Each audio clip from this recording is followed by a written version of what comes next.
ایک بادشاہ کا دربار لگا ہوا تھا کیونکہ سردی کے دن تھے، اس لیے بادشاہ کا دربار کھلے میدان میں لگا ہوا تھا۔ سب خاص و عام صبح کی دھوپ میں بیٹھے ہوئے تھے۔ بادشاہ کے تخت کے سامنے ایک میز پڑی ہوئی تھی اور اس میز پر کچھ قیمتی اشیاء رکھی ہوئی تھی۔ وزیر، مشیر سب تمام اسی دربار میں بیٹھے ہوئے تھے۔ بادشاہ کے خاندان اور دیگر افراد بھی اسی دربار میں بیٹھے ہوئے تھے۔ اسی وقت ایک شخص آیا اور دربار میں داخلے کی اجازت چاہی۔ اجازت مل گئی تو اس نے کہا، میرے پاس 2 اشیاء ہیں۔ میں ہر ملک کے بادشاہ کے پاس گیا ہوں اور اپنی اشیاء کو بادشاہ کے سامنے رکھتا ہوں، پر کوئی فرق جان نہیں پاتا۔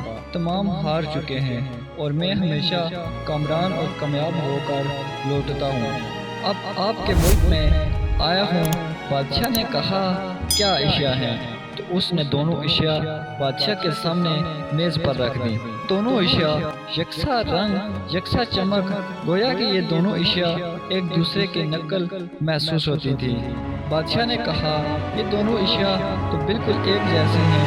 اس شخص نے کہا، جی ہاں، ان میں سے ایک بہت قیمتی ہیرا اور ایک ہے شیشہ، دونوں ایک سے ہیں۔ کوئی آج تک یہ نہیں پہچان سکا کہ کون سا ہیرا ہے اور کون سا شیشہ۔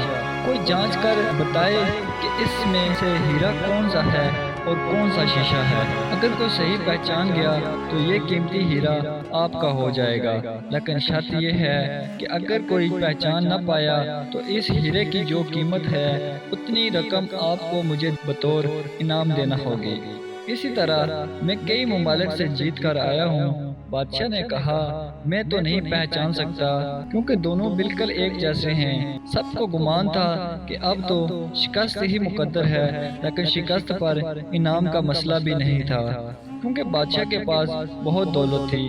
بادشاہ کی عزت کا مسئلہ تھا، کیونکہ تمام عالم میں سے یہ مشہور تھا کہ بادشاہ اور اس کے رعایا بہت ذہین ہیں۔ کوئی شخص بھی پہچان نہیں پا رہا تھا۔ آخر کار تھوڑی سی ہلچل ہوئی۔ ایک نابینا شخص ہاتھ میں لاٹھی لے کر اٹھا۔ اس نے کہا، مجھے بادشاہ کے پاس لے چلو۔